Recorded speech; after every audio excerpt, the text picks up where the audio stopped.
Hello friends, स्वागत है आप सभी का आपके अपने चैनल अनिल एग्रियम में। आज हम जानेंगे कि एजोला की फार्मिंग कैसे की जाती है, कौन कौन सी विशेष बातें हैं जो आपको ध्यान रखनी है एजोला की फार्मिंग करते समय।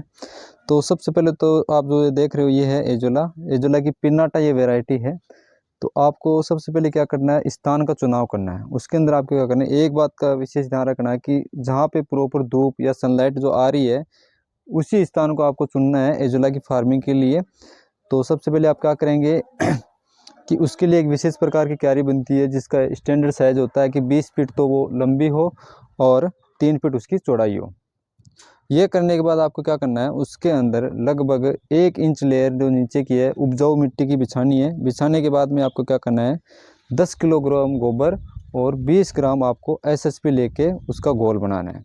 तो सबसे पहले तो आपको करना है, एक क्यारी बनानी है। क्यारी के अंदर 1 इंच की लेयर मिट्टी की बिछानी है। बिछाने के बाद में आपको करना है कि 10 किलोग्राम गोबर के अंदर 20 ग्राम SSP मिला के उसके ऊपर छिड़काव कर देना है। छिड़काव करने के बाद आपको क्या करना है कि उस क्यारी के अंदर 18 सेंटीमीटर तक या इससे भी ज़्यादा लगभग 20 सेंटीमीटर तक लास्ट इतना आपको इसके अंदर पानी भर देना है। पानी भरने के बाद आपको क्या करना है कि इसके अंदर 1 किलोग्राम आपको एजोला डालना है।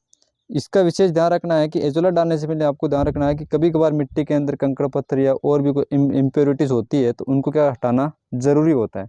तो उसके लिए आपको क्या करना है, उनको इम्प्योरिटी जो जितनी भी आपको दिख रही है उसको पहले छलनी से आपको हटा देना है। उसके बाद में आपको 1 किलोग्राम एजोला डाल देना है। अब आपको क्या करना है, एजोला डालने के बाद लगभग 4 या 5 दिन या इससे भी ज़्यादा दिन आप देखने को मिल जाए, क्योंकि ये डिपेंड करता है कि सनलाइट उसके ऊपर प्रॉपर आ रही है कि नहीं आ रही। अगर सनलाइट प्रॉपर आती है तो लगभग 10 दिन के अंदर आपका एजोला पूरा तैयार हो जाता है, या इसमें कुछ टाइम भी लग सकता है क्योंकि सर्दियों के मौसम में इसको सनलाइट प्रॉपर नहीं मिलती, इसीलिए उसको ज़्यादा टाइम लग जाता है एजोला को। दूसरी बात जो आपको विशेष ध्यान रखना है कि इस एजोला की फार्मिंग के लिए आपको 25 से 75% सनलाइट की ज़रूरत होती है। तो आपको इसमें क्या करना है कि जैसे ये आप शेड देख रहे हो, ग्रीन शेड, इसका उपयोग करना है। इससे क्या होगा कि प्रॉपर सनलाइट उसको जितनी चाहिए उतनी मिल जाती है और मेंटेन होके रहती है। आप ऐसा भी कर सकते हो कि कभी कभार कोई त्रिपाल का भी इसके ऊपर यूज़ कर सकते हैं, जिससे क्या होता है कि सनलाइट जो होती है वो टोटली क्लोज या बंद हो जाती है, जिससे एजोला की ग्रोथ नहीं होती और उसके साथ उसका बायोमास का प्रोडक्शन ज़्यादा हो जाता है।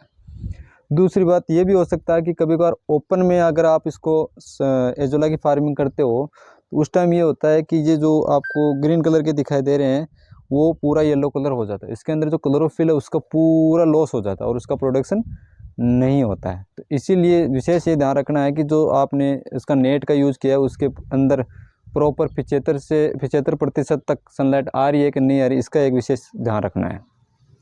सबसे पहले हम बात करते हैं कि एजोला की न्यूट्रिटिव वैल्यू क्या है, कौन कौन से न्यूट्रिएंट है जो एजोला के अंदर पाए जाते हैं। यह है एजोला जो है प्रोटीन, एमिनो एसिड्स, लिपिड्स, इसके साथ ही मिनरल्स, कैल्शियम, फास्फोरस और vitamin A, vitamin B complex आदि का मुख्य स्रोत होता है, जिसका उपयोग मुख्यतः गाय, भैंस, बकरी, भेड़, मुर्गी, पिग और मछलियों के लिए भी अच्छा स्रोत माना जाता है। जिसका उपयोग करने से ये होगा कि मछलियों का और जो आपकी मुर्गी होती है उनका वेट और अंडे की क्वालिटी इंक्रीज होती है। इसके साथ ही जो आपके मल्चिंग जो एनिमल्स है, जो दूधधारू पशु है, उनके अंदर 15 से 20% दूध की मात्रा बढ़ जाती है।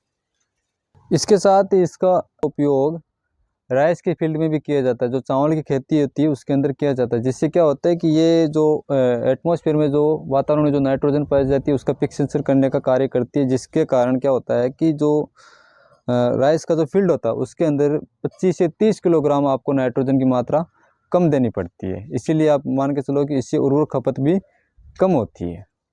अब हम बात करें कि एजोला का प्रबंधन कैसे करना है। अब इसका विशेष ध्यान रखना है कि तीनों सीज़न के अंदर अलग अलग इसका तरह से इसका प्रबंधन किया जाता है।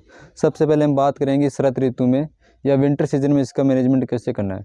विंटर सीजन में ये विशेष ध्यान रखना है क्योंकि बाहर का जो तापमान होता है वो कम होता है। एजोला को ग्रोथ के लिए 25 से 30 डिग्री का टेम्परेचर चाहिए। उस टाइम क्या करना है कि आपको जो एजोला की शेड है उसके ऊपर एक पॉलीथीन की जो सीट होती है वो लगा देनी है, जिससे क्या होगा कि जो इसका टेम्परेचर है वो अंदर का मेंटेन रहेगा और सर्दी से उसे बचाया जा सकता है। नेक्स्ट हम बात करते हैं कि अगर रेनी सीजन में इसका मैनेजमेंट कैसे करना है। रेनी सीजन में एक मुख्य जो समस्या आती है वो ये होती है कि अगर अधिक बारिश होती है वैसे तो बारिश का पानी इसके लिए लाभकारी होता है, लेकिन अधिक बारिश होने से क्या होता है कि ये जो बेड जो क्यारी बनी हुई है वो पूरी भर जाती है, और क्या होता है पानी जो बाहर जाने लग जाता है। बाहर जाने का मतलब ये है कि इसके साथ एजोला भी बाहर चला जाता है, जिसको अपने को विशेष ध्यान रखना है। जब भी इसके अंदर एक्सेसिव वाटर या अधिक वाटर इसके अंदर हो तो उसको क्या करना है, अपने को बाहर निकालना है। नेक्स्ट हम बात करते हैं कि जैसे अपने समर सीजन में इसको कैसे मैनेजमेंट करना है। समर सीजन में आप मान के चलो कि डेली का लगभग 1 इंच वाटर का लॉस होता है इवेपोरेशन के कारण, तो अपने को ध्यान रखना हर 2 या 3 दिन के अंदर इसके अंदर पानी देना ही ज़रूरी है। अगर पानी की मात्रा कम हुई तो उसका प्रोडक्शन कम हो जाता है। इसके साथ ही विशेष ध्यान रखना, अगर अपने को अच्छा प्रोडक्शन लेना है तो 1 हफ्ते के अंदर 1 किलोग्राम आपको गोबर का खाद और 5 ग्राम आपको SSP इसके अंदर ऐड करते रहना है, ताकि इसका प्रोडक्शन अच्छा मिलता रहे।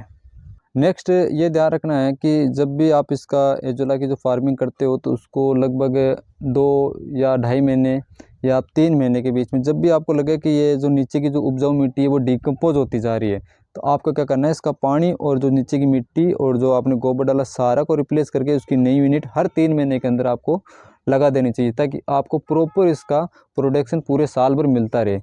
और इसके साथ ये होता है कि एजोला की जो आपको पता है न्यूट्रिटिव वैल्यू अच्छी होती है। इसके साथ ही क्या होता है कि पशुओं को साल भर हरा चारा इससे उपलब्ध रहता है, जिससे इसकी हरा चारे की जो रिक्वायरमेंट है वो कम्प्लीटली पूरी हो जाती है। इसके साथ ही